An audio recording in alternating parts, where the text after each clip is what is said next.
Alors, je ne vous cacherai pas que l'attente est grande. L'attente est grande tant pour nos entreprises que, les entreprises issues des industries technologiques et industrielles, mais également d'autres secteurs, mais aussi pour les salariés et futurs salariés.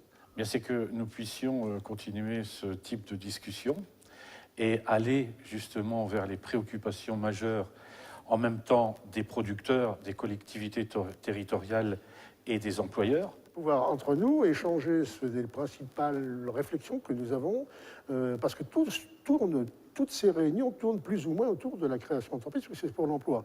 Or, l'emploi, c'est l'entreprise. Alors, les attentes, elles sont partagées avec tout le monde. C'est justement de pouvoir faire des choses concrètes pour nos demandeurs d'emploi et considérer l'emploi transfrontalier comme une des solutions de l'emploi local. 1. Création d'emplois. 2. Promotion d'une nouvelle image qui permettra non seulement au développement d'un tourisme court séjour familial, voire pour attirer toute la clientèle néerlandaise, belge, anglaise. On a un petit peu hâte que toutes les propositions du groupe de travail puissent être mises en œuvre et qu'on puisse travailler à la fois sur les axes de communication, l'image, pouvoir retravailler cette image du Dunkerquois et on espère que ça puisse se traduire dans les années à venir sur de nouveaux projets. Pour la suite, déjà à travers le sujet. Le sujet, c'est comment consolider le tissu industriel existant. Donc nous, ce qu'on attend en tant qu'industriel, c'est déjà un soutien de tous. Il y a les collectivités, l'État et même les industriels eux-mêmes qui peuvent être de très bons ambassadeurs aussi pour accueillir d'autres industries sur notre territoire. Donc je pense qu'il y a une très grande attente notamment des entreprises. Il ne faut pas les décevoir et c'est vrai que j'ai rencontré beaucoup de chefs d'entreprise qui souhaitent bien sûr rebondir, qui souhaitent moderniser leur outil de travail, mais il faut leur en donner les moyens. Les améliorations au niveau des avances de trésorerie, par exemple, pour les entreprises qui sortent par exemple du matériel et qui doivent avoir des avances de trésorerie importantes, donc permettre de leur avancer plus rapidement de l'argent.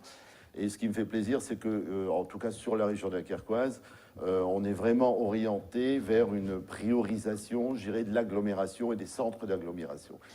Comme la plupart des présidents, j'espère que les contributions du groupe vont permettre d'être reprises déjà, parce qu'il y en a eu 5, 6, 7, 8 selon les groupes, et puis vont permettre de privilégier l'emploi, alors soit de le stabiliser, mais nous l'espérons de le faire réaugmenter sur la communauté urbaine de Dunkerque et donc de créer de l'emploi sur la communauté urbaine.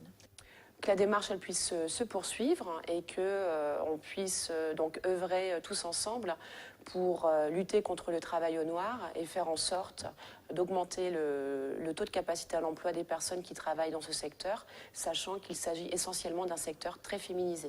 Des démarches de préparation de terrains d'accueil, des démarches sur l'accompagnement du port dans le développement des réseaux, l'accompagnement du port dans les réseaux routiers, par exemple. Donc là, il y a des sujets qui concernent la collectivité, mais il y a aussi des sujets qui concernent et la direction du port et les investisseurs privés sur le port, bien sûr. Et donc, nous allons aller déjà rayonner sur le territoire, sur la côte d'Opale, puisque nous avons à liaisonner nos territoires, Boulogne, Calais, Dunkerque, mais nous avons aussi à nous ouvrir sur le territoire lillois, sur l'arrière-pays lillois. Et ça, nous attendons ce relais très fort politique pour aller vers nos chargeurs, nos consommateurs du Nord-Pas-de-Calais, pour qu'ils se tournent vers le port de Dunkerque, qui est leur port naturel. La logique de tout ça étant de trouver son excellence. Où est l'excellence de la communauté urbaine de Dunkerque en tant que territoire et comment faire pour être différent des autres et pour trouver des vrais axes de développement.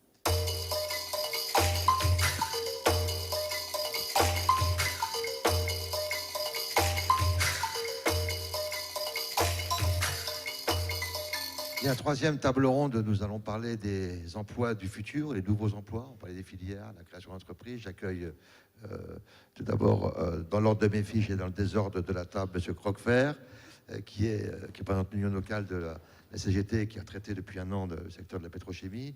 M. Damski, qui est directeur général de Damen Dunkerque, qui est une entreprise de réparation de navires marchands. M. Libralesso, qui est le responsable environnement d'Arcelor, mais qui est aussi le secrétaire d'Ecopal, qui intervient surtout à ce titre aujourd'hui. Ecopal, qui est une association, il nous dira quelques mots, de 400 entreprises du territoire. Monsieur Lheureux, qui est le dirigeant de 3 sociétés, qui est l'homme du numérique à cette table ronde.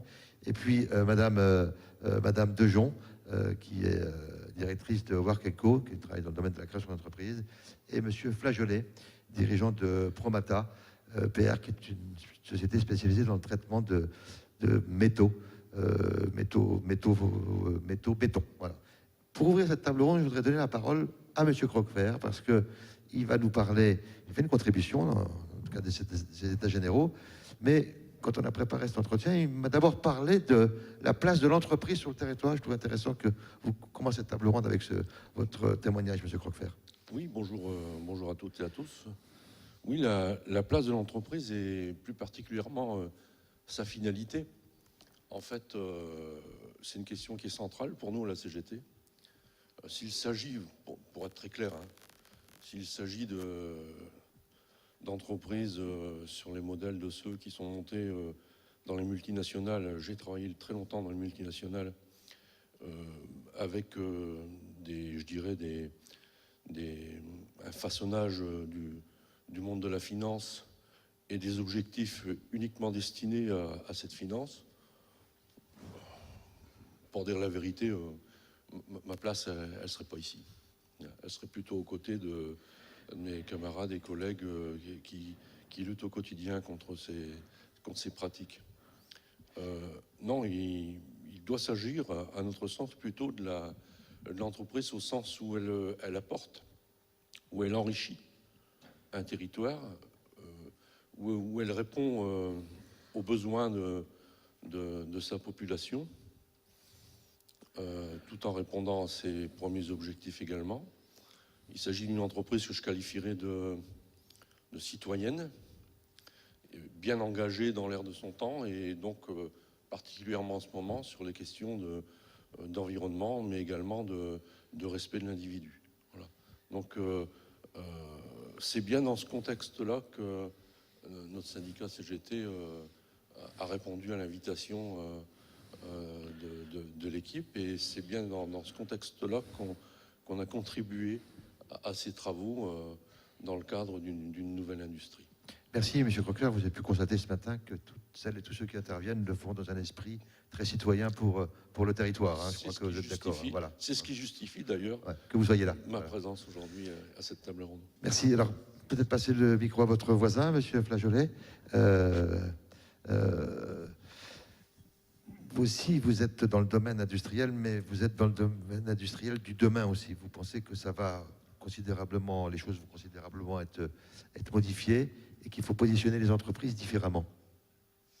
Oui, tout à fait. Donc, je représente Antoine Galloro, qui est le président de l'association GasMed, donc, qui est une association qui regroupe aujourd'hui 23 PME pour à peu près 800 salariés et 80 millions d'euros de chiffre d'affaires. Donc, l'idée aujourd'hui, c'est de se regrouper, travailler en meute, comme les Italiens l'ont fait il y a déjà quelques années. Donc, cette association s'est créée en 2010. Elle a notamment la vocation de partager, de mutualiser un certain nombre de choses et d'essayer de se développer ensemble, notamment en dehors de notre territoire, puisque on a la chance d'avoir un territoire riche en industrie, avec des grands donneurs d'ordre, et puis surtout des activités très différentes. Ce qui fait que sur notre territoire, on a des PME qui sont très performantes. Je dirais que parfois, on a trop tendance à rester Dunkerquois, mais qu'on a des potentiels de développement en dehors de notre territoire. Et c'est une des missions de cette association, c'est de se regrouper pour aller capter des marchés en dehors du territoire. Est-ce que vous considérez qu'il y a aujourd'hui des filières sur le territoire qui doivent permettre de redynamiser le tissu tel qu'il est aujourd'hui? Alors, ce que je dis souvent, c'est qu'on a un territoire tellement riche qu'on a du mal à identifier finalement ses forces. Moi, j'ai identifié nous avons identifié 4 filières. On a une filière, bien sûr, sidérurgique. Je pense que celle-là, elle est bien identifiée par tous. On a l'agroalimentaire. On a quand même beaucoup d'usines agroalimentaires, pas très bien visibles. On a la logistique, bien sûr, avec le port autonome, mais on a une gare de tri, on a plein d'éléments aujourd'hui qui peuvent nous montrer cette filière. Et puis après, bien sûr, une filière énergie, on en a déjà parlé tout à l'heure. Bon, l'idée, c'est effectivement d'avoir l'entreprise utilisatrice, les entreprises intervenantes, les entreprises associées, les centres de formation et la recherche et développement. Et en fait, on a un peu de mal, finalement, si on montre ça à des gens qui veulent venir s'implanter, c'est toutes ces forces cumulées doivent permettre effectivement au territoire d'accueillir des gens du domaine dont on vient de parler. Alors, pour souvent le tour de piste rapide des filières, M. Di Bralesso, si vous voulez bien prendre le micro, vous l'avez déjà, oui. Donc, vous représentez Ecopal. Dites-nous en quelques mots ce que cette association réunit et ses objectifs sur le territoire en matière d'économie circulaire. Donc, Ecopal, économie et écologie partenaires dans l'action locale. Donc, je pense qu'elle s'intègre tout à fait à ces états généraux. Donc, c'est une association qui regroupe plusieurs centaines d'entreprises du Dunkerquois, qui existe depuis 2001. Donc, il y a une certaine histoire sur le sujet et qui est reconnue territorialement, régionalement, nationalement et même internationalement.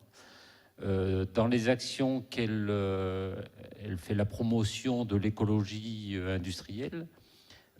Pour ce faire, elle développe le concept, ou elle a développé le concept déjà, les déchets des uns sont les produits ou les entrants des autres, que ce soit en matière, en énergie, eau, etc.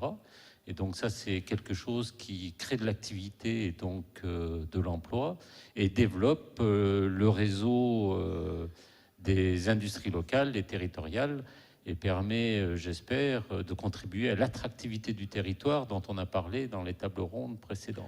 Mais votre association a un projet, c'est difficile de le faire avancer. Oui, alors les projets, on a des projets sur l'inventaire de flux, on a eu des réussites.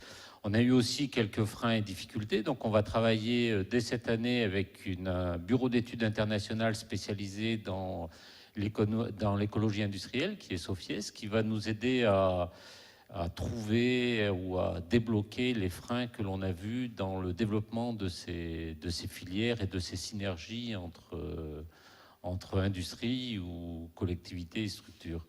Et donc ça, c'est un projet qui nous attend et qu'on développe dès cette année.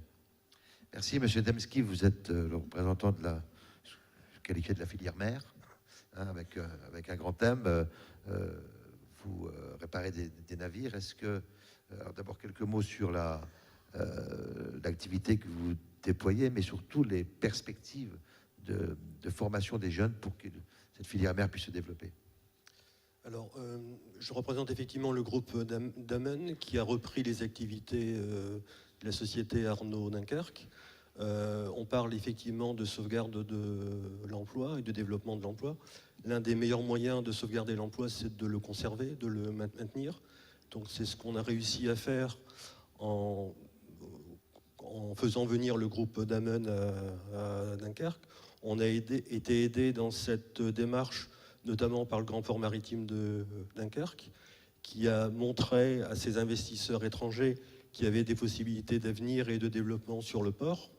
Je vous rappelle que l'activité de réparation navale est une activité historique de la ville et de la région. C'est 150 emplois directs, c'est autant d'emplois indirects.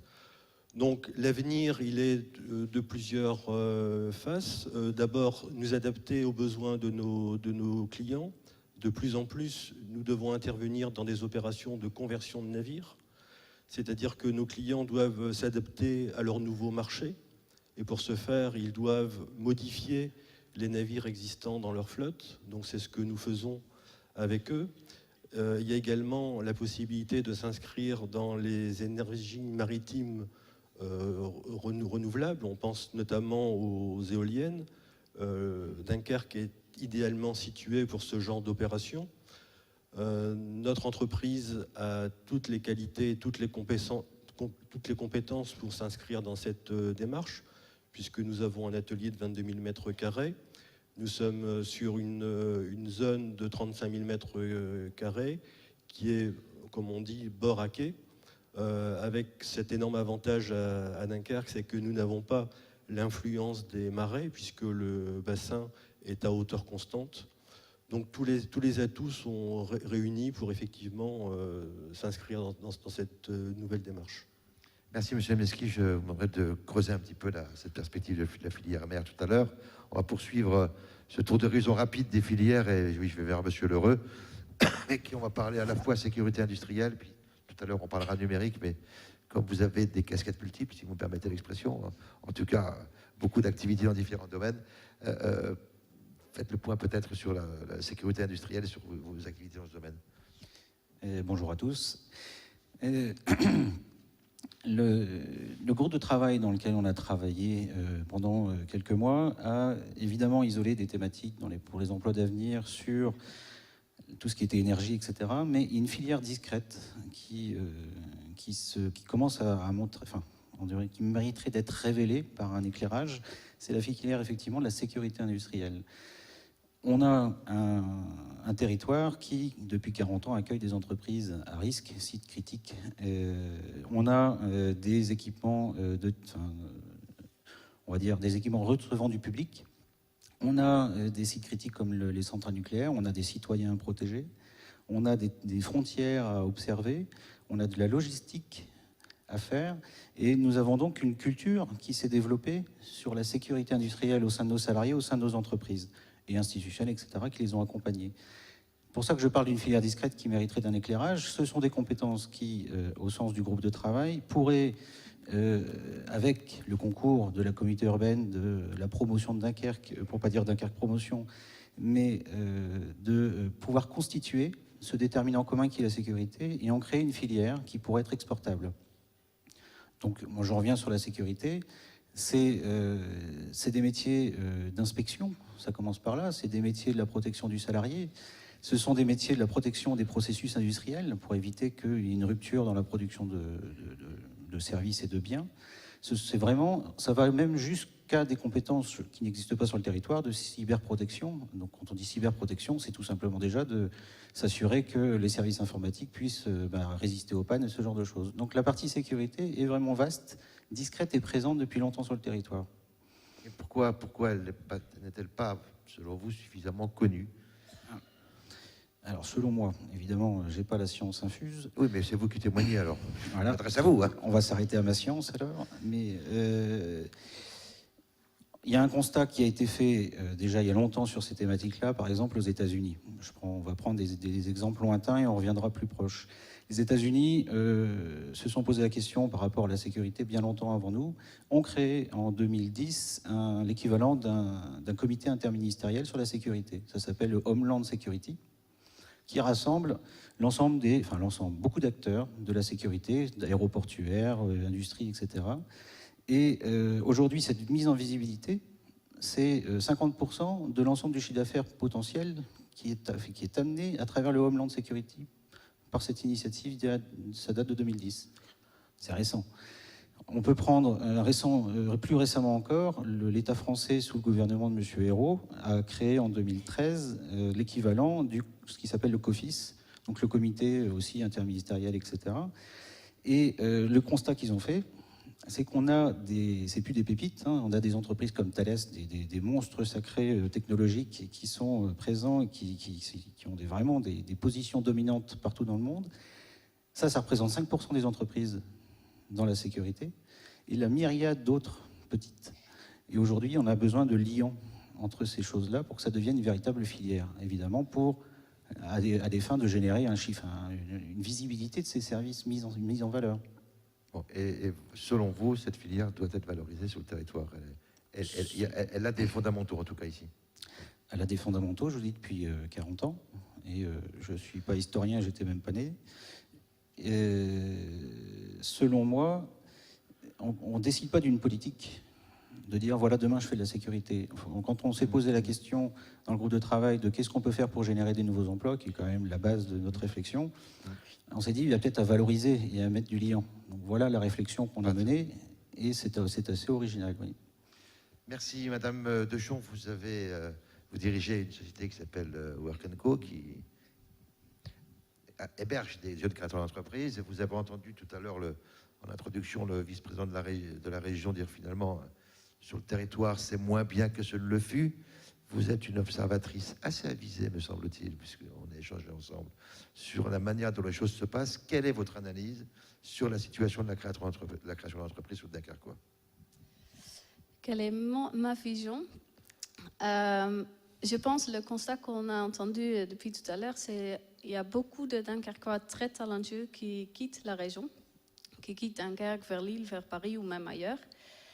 Et heureusement, on a aussi entendu que les Dunkerquois sont attractifs. Donc oui, je peux avouer, les Dunkerquois sont attractifs. Donc c'est aussi une raison pour venir à Dunkerque. Mais je pense que le point important, c'est comment on peut garder ces talents ou même faire venir des talents de l'extérieur à Dunkerque. Je pense pour l'instant, la raison pourquoi les gens créent ici à Dunkerque, c'est parce qu'il y a un lien avec leur famille, donc un lien personnel ou un lien avec la belle famille. Et pas forcément parce qu'il y a des vraies opportunités ici.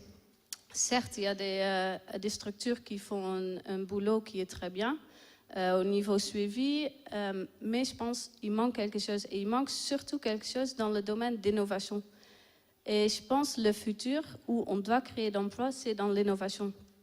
Pour l'instant, autour de nous, il y a Lille avec par exemple Eurotechnologie, il y a Calais, un Fab Lab qui est en train de se construire ou qui est ouvert. À Boulogne, ils sont en train de construire quelque chose.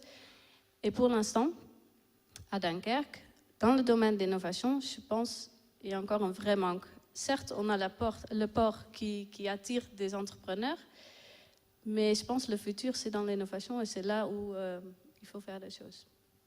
On va revenir sur les pistes de création que vous envisagez. Je voudrais maintenant me tourner vers M. Libralesso, après que vous ayez fait, comme dans les précédentes tables rondes, un premier constat sur ce que vous représentez. Quelles sont, selon vous, les perspectives de création d'emplois dans le secteur que vous représentez aujourd'hui dans cette table ronde, et notamment par rapport, M. Libralesso, à la manière dont les entreprises pourraient davantage, avec la culture qui est celle du territoire, travailler sur l'écologie industrielle? Je pense que sur l'écologie industrielle, Ecopal a commencé un certain nombre de choses depuis des années, mais il y a encore beaucoup de choses à faire. C'est sur tout ce qui concerne les déchets et l'économie circulaire, où les déchets des uns peuvent être utiles en produits des autres. Il y a eu une réunion en janvier où il y a eu plus d'une vingtaine de structures qui se sont réunies, des collectivités, des représentants de l'État, des industriels, la Chambre de commerce et d'industrie, etc. Et où certains industriels ont fait état de problématiques sur des déchets à traiter. Ça, c'est une excellente opportunité pour avoir un développement d'activités et donc d'emplois. Et au-delà de ces activités, Ecopal travaille aussi sur la mise en réseau des industries du territoire, sur l'amélioration de leur performance économique. Ça aussi, c'est une force pour les entreprises du territoire, mais aussi un capital d'attractivité, parce que les emplois, c'est aussi attirer des entreprises et les faire venir sur le Dunkerquois. Donc ça, c'est aussi un levier, un excellent levier, un formidable levier pour le déploiement des entreprises sur le Dunkerquois. Et au-delà même du Dunkerquois, je pense qu'il faut penser un peu plus loin. Donc Ecopal a commencé en essaimant sur d'autres territoires, Boulogne, Calais, Steenvoorde, etc. Et on travaille en particulier avec Cinéo de Valenciennes pour réfléchir à une structure régionale de l'écologie industrielle. Donc là également, c'est un atout formidable pour l'avenir, pour développer un certain nombre de filières. Donc je pense que là, on a une réelle opportunité. Et au-delà de l'activité sur le territoire, je pense qu'il y a un deuxième point dont on a parlé dans la matinée, c'est communiquer sur l'attractivité et le pouvoir d'attraction du territoire. Et ça, c'est essentiel. Ça a été beaucoup dit, tout à fait. Merci, M. Libralesso. M. Croquefert, bien que vous soyez retraité de la pétrochimie, vous continuez à travailler sur les projets. Et vous nous avez écrit, dans le cadre d'une contribution dans les États généraux, sur vos réflexions sur le développement d'une forme d'énergie sur le territoire. Alors, merci sommairement, parce que c'est très long, hein, vos réflexions, mais comment vous voyez cette filière énergie se développer. À partir de quoi? Tout d'abord, d'où ça vient? Ça vient de la lutte des travailleurs de la raffinerie contre la fermeture de la raffinerie. On a travaillé au syndicat à l'éventuelle mutation de cette raffinerie. Alors, de quoi il s'agit? Il s'agit en fait de l'électrolyse de l'eau. Électrolyse de l'eau à partir d'énergie renouvelable. C'est un procédé qui est connu depuis très longtemps. Pourquoi faire? Pour produire de l'hydrogène et de l'oxygène. Alors, dans un premier temps, l'hydrogène, donc créer une industrie de l'électrolyse de l'eau sur Dunkerque. Et je viendrai à la fin sur les enjeux et les atouts.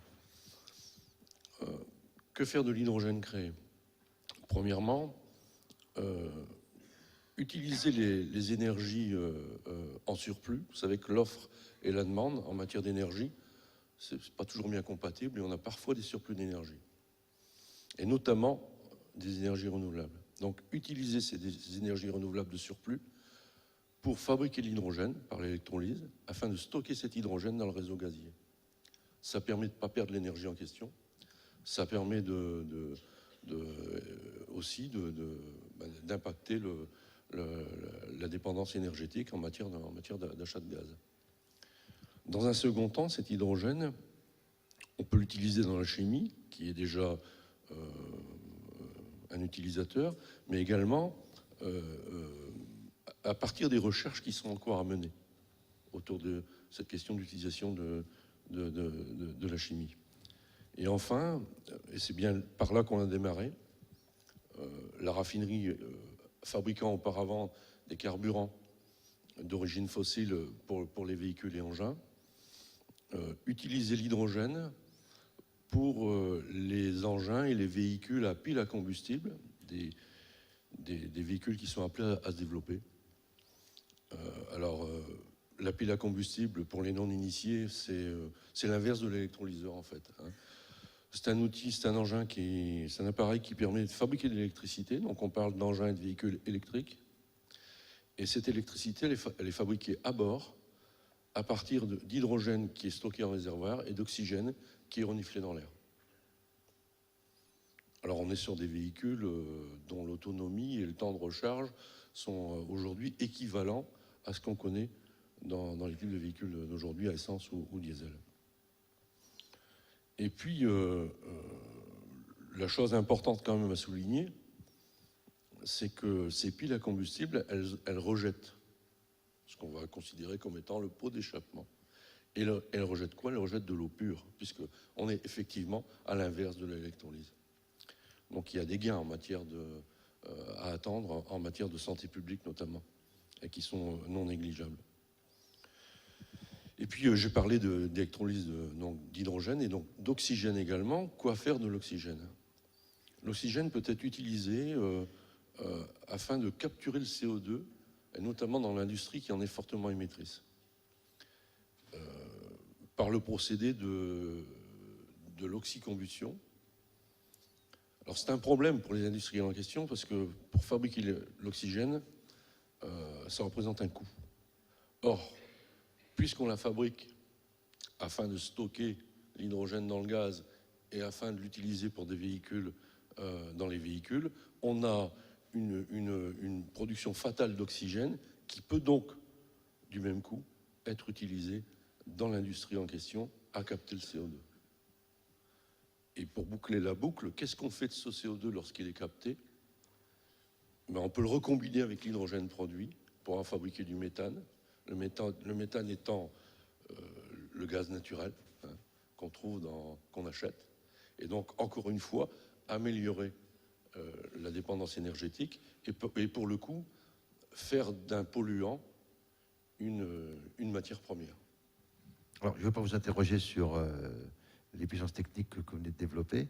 Par contre, vous considérez qu'à partir de ces sources énergétiques, la culture, l'histoire du territoire permet d'installer des fabrications de cette nature ici à Dunkerque et qu'il ne faut pas le rater, quoi. Tout à fait. Parce que ça va développer de l'emploi, ça. Tout à fait. On est d'abord, j'irais même au-delà de la culture, je parlerai des savoir-faire. Des savoir-faire de ceux existants de l'ex-raffinerie, bien entendu, mais pas seulement. Il y a tout le réseau de PME, PMI qui interviennent dans ce type d'industrie en sous-traitance et qui sont mises à mal avec la fermeture encore de l'ex-BP, SRD et d'autres fermetures qui sont malheureusement à craindre. Et donc on parle bien d'un savoir-faire existant qu'il faut maintenir en local, mais il y a d'autres atouts également qui sont malheureusement, je m'en excuse, mais encore une fois des atouts techniques. La proximité de la centrale de Gravelines, mais ça je comprends, par exemple. Hein. Rassurez-vous, je comprends ça. Parce que quand on parle de capter les énergies renouvelables en surplus dans le territoire, il faut être en mesure de les capter. Or, le réseau de transport d'électricité de la centrale permet de faire remonter ces énergies. Donc, installer une industrie de l'électrolyse de l'eau à proximité de cette centrale devient effectivement repose sur cet atout-là. Mais pas seulement, il y a aussi également, bien entendu, le projet de champ éolien offshore qui est... On va laisser votre président parler parce qu'il avait prévu d'en parler. Voilà. Qui est mené par la communauté urbaine de Dunkerque. On a également aussi, j'ai parlé tout à l'heure de chimie et d'utilisation novatrice encore à développer sur l'hydrogène, autre que celle que j'ai proposée. Mais on a également l'ULCO, l'université du littoral, qui a des bonnes équipes qui travaillent sur ces questions et qui travaillent d'ailleurs aussi depuis de nombreuses années sur la pile à combustible et également sur la production d'hydrogène, mais autrement que par l'électrolyse. En fait, au-delà de ces atouts, on a l'enjeu, on a des enjeux importants. Tout d'abord, de création d'une nouvelle industrie à travers l'électrolyse de l'eau, je dirais pas en remplacement, mais en complément, dans un premier temps, de celle qui est originale, hein, et qui continue de fonctionner à partir des stockages sur le site de l'ex-raffinerie des Flandres. Et puis également... il va falloir que je vous coupe, monsieur Croc. Juste pour terminer, également pour maintenir les emplois existants.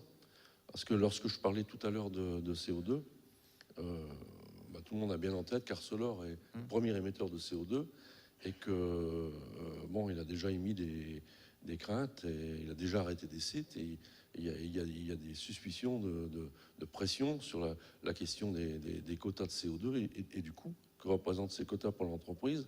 Et donc, avoir un dispositif en local qui permette d'apporter une matière première à faible coût pour cette entreprise, ça représente un enjeu considérable pour le maintien de l'emploi et puis pour le devenir des emplois sur le Dunkerque. Merci, M. Croquevert. Je vous ai interrompu parce que vous vouliez parler d'éolien, alors que j'avais prévu d'en parler avec votre voisin, M. Demski. Est-ce que, au-delà de l'activité qui est la vôtre, est-ce que la filière mer, pour vous, c'est toujours une réalité et on peut travailler sur ce sujet sur le territoire dunkerquois? Oui, en général, la filière mer est relativement méconnue. Les champs éoliens sont une filière d'avenir parce que la tendance naturelle est effectivement d'éviter les activités polluantes. Nous avons en plus la chance d'être à proximité des champs d'éolien tels qu'ils sont prévus, hein, notamment en mer du Nord. Nous intervenons dans des métiers traditionnels que sont la mécanique, la chaudronnerie et la peinture.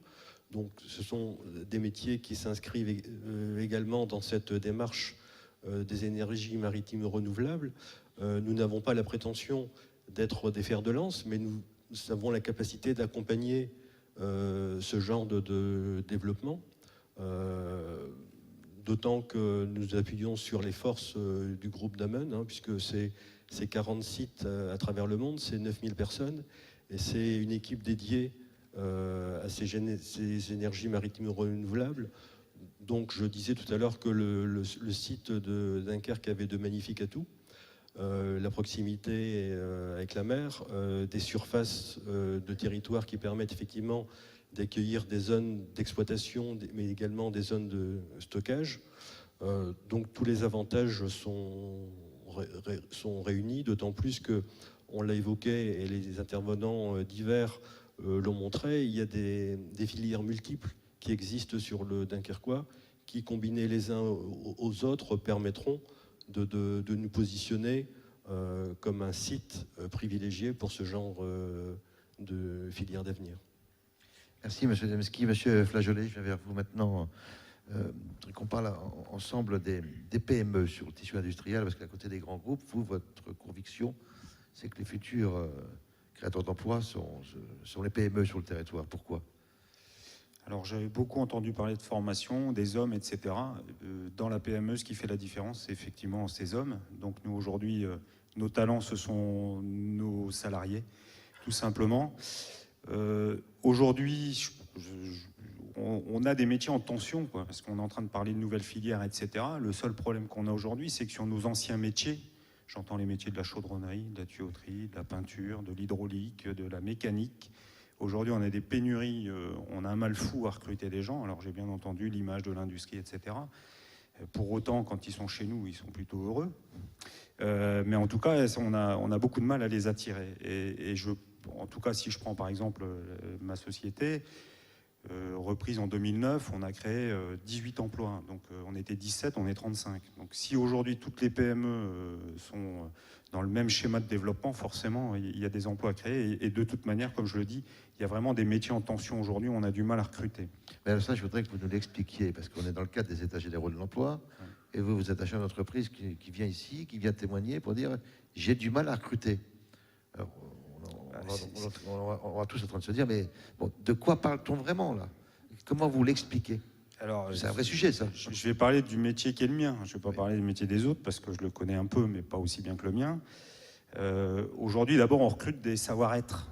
Ça ne recrute pas des savoir-faire, puisqu'il n'y en a pas. Donc déjà, on prend des gens qui sont motivés, qui ont envie d'avancer, qui veulent travailler. Donc ça, c'est déjà le premier point.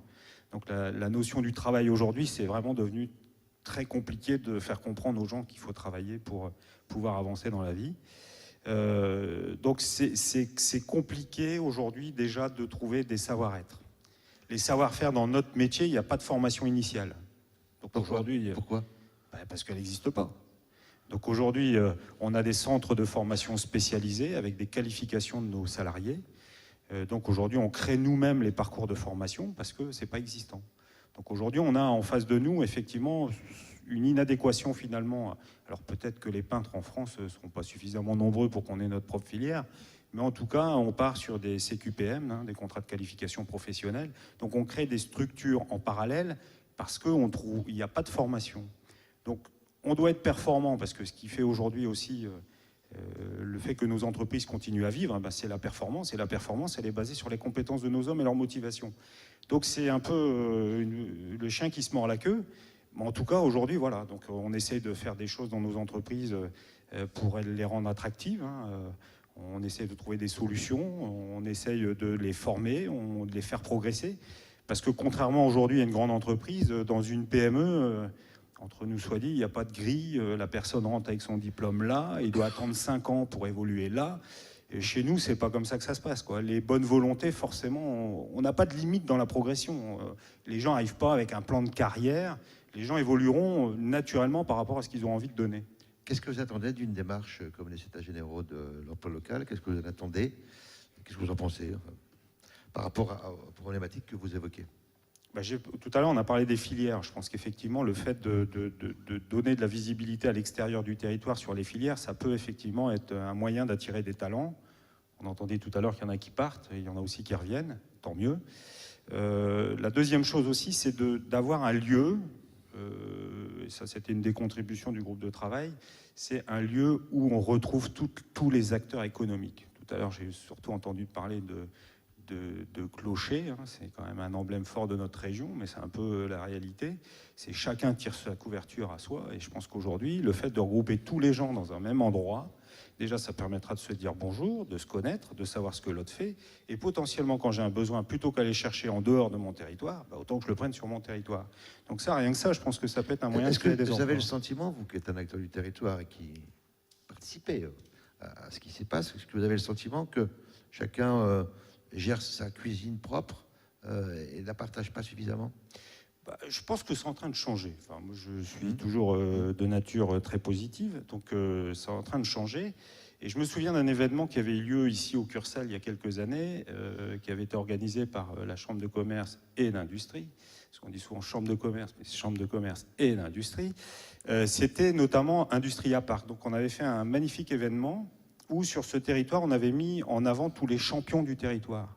Donc c'était un événement extraordinaire, dans lequel il y avait les entrepreneurs, il y avait les institutionnels et il y avait aussi tous les lycéens, collégiens qui ont pu voir ce qui se faisait sur le territoire. Et je pense qu'aujourd'hui, ce qui nous manque aussi peut-être, c'est un salon permanent des savoir-faire du territoire qui permettrait d'abord de sensibiliser les gens, la population au sens large du terme, les élèves de manière générale, hein, de la maternelle à l'enseignement supérieur, et puis effectivement pour les entrepreneurs, demain quelqu'un veut s'implanter, venez voir ce qu'on est capable de faire sur le territoire. Merci, c'est très concret, Monsieur Flageolet, vos propositions. Monsieur Lheureux, on va parler numérique après la sécurité industrielle. Alors, quel métier? Ça concerne qui? Comment? Pourquoi? Avec qui?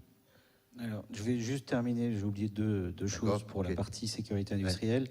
On a des atouts, quand même, j'ai oublié de le dire, notamment les laboratoires qui existent ici en local, très concrètement sur des verres spéciaux, par exemple, pour des analyses optiques, pour filmer un panache de fumée et savoir de quoi il contient. Ce sont des particularités. Il y a des laboratoires qui travaillent dessus, ça, ce sont des transferts technologiques à provoquer. C'est pour donner des pistes encore sur ce qu'on pourrait faire. Pareil sur l'analyse de signaux. L'analyse de signaux informatiques, l'analyse de signaux digitaux, etc. C'est des domaines d'expertise locaux qui, encore une fois, mettez ça dans les mains d'entreprises qui sont déjà présentes sur le territoire et créer une filière, donnera des atouts pour exporter ces savoirs. Et pour terminer, le COFIS a estimé qu'en France, c'est 10 milliards d'euros le chiffre d'affaires. Le COFIS, c'est le comité interministériel. Voilà. 10 milliards d'euros pour 50 000 emplois, ce qui fait des métiers à 200 000 euros de chiffre d'affaires par tête. Donc, très forte valeur ajoutée. Donc ça, c'est la typologie d'emplois qu'on pourrait créer. Voilà. Par contre, pour le numérique, évidemment, ça nécessite une petite explication, parce que c'est pas... rapide, monsieur Lheureux. Rapide. Oui, le temps me manque. Plus vite que l'hydrogène. Voilà. On était dans le même groupe de travail, c'est parce que je connaissais déjà le sujet. La numérique. La partie numérique, il faudrait juste revenir sur... je regardais ça sur une web TV hier, qui donnait un chiffre qui disait que 7% des entreprises qui font le plus de croissance en France génèrent 60% des emplois. Et ces emplois-là, ces sociétés-là, ce sont des start-up. Voilà, ça c'est le profil aujourd'hui qui a été défini et c'est c'est la raison d'être de ce qu'on appelle la French Tech. Donc c'est mise en valeur des startups. Ils ont fait aussi un constat, c'est de dire un empilement dans le numérique de directeurs d'innovation, de pôles de technologie, etc. Tout ça, c'est un tas de choses qui s'enchaînent, qui s'entassent et qui ajoutent de la lourdeur, alors que l'innovation a besoin de diversité. C'est vrai de se concentrer sur des lieux, mais a besoin de diversité pour créer un moment, une rencontre entre un besoin qui n'est pas satisfait et un savoir-faire qui serait plutôt local. À titre d'exemple, je dirais que ce genre de rencontre peut se faire en coworking chez Steffi, qui sont des tables qui commencent à des prémices de tables qui existent, qui sont intéressantes. Là où je veux en venir dans le propos sur la partie des startups, c'est-à-dire que on a essayé de définir ce que ça pouvait être un financement pour une startup. C'est-à-dire qu'on essaye de mettre un exosquelette sur un chef d'entreprise en disant tu es innovant, voilà comment il faut faire, et en fait ça ne marche pas. Ce qui se passe aussi, autre constat, c'est que dans le monde entier, il y a des mutations de tous les métiers, et que ces mutations, grande partie, sont numériques. Ces mutations, elles ne sont pas propriétaires d'une grande métropole, etc. Elles sont propriétaires, ces mutations, d'un territoire qui mute. Et Dunkerque est un territoire qui est en train de muter. Ces métiers vont muter par le numérique aussi. Si on ne prend pas la balle au rebond dans ces métiers-là, c'est une balle qui va partir chez les autres. Donc ça, c'est une opportunité à prendre. Pour la partie plus pratique, si on prend l'exemple de comment est-ce qu'on pourrait faire pour générer des emplois là-dedans. Donc évidemment, découvrir des pépites et s'assurer qu'elles sont dans un environnement qui permette de se développer correctement. Je prends l'exemple de Tout Éco, ce genre de choses qui ont des problèmes de financement, mais ça mérite des éclairages, c'est pour ça qu'il faut en parler. Il faut connaître, il faut qu'il y ait une bienveillance des élus et de la collectivité en général, c'est-à-dire du citoyen, envers ces sociétés qui se créent. Bienveillance dans le sens où à quoi ça sert de financer ces entreprises-là et quelle est la vision à 3, 4, 5 ans dans ces métiers. J'essaye de ne pas me perdre, dans le sens où... Mais vous rattrapez l'hydrogène tout doucement, hein, faites gaffe. C'est vrai. Ça risque d'exploser. Alors, on a identifié, on va prendre encore des exemples à l'américaine, la Silicon Valley. Qu'est-ce qui fonctionne là-bas? C'est des talents et des nouvelles idées qu'on attire sur le territoire.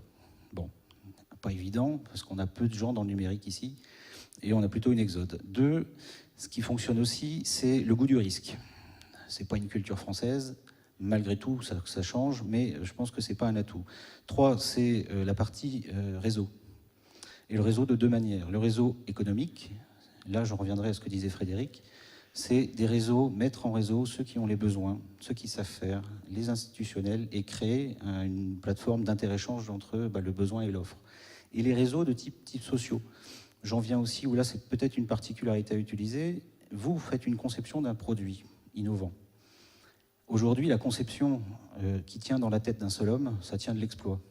Par contre, concevoir un produit dans le mode social, c'est-à-dire faire contribuer des citoyens en disant « j'ai essayé votre démonstrateur, je ne comprends pas, votre industriel, ton produit ne me va pas ou me convainc bien si tu changes cet aspect-là », ça, je pense que c'est des choses qui ont fonctionné et qu'on peut reprendre sur le territoire. 4e tendance, évidemment, c'est la partie financement. Pas l'exosquelette dont j'ai parlé tout à l'heure, mais d'un financement au bon moment, c'est-à-dire la bienveillance de la personne qui peut financer et qui est au courant de ce qui se trame dans le territoire. Voilà. Après... Je vais vous arrêter parce que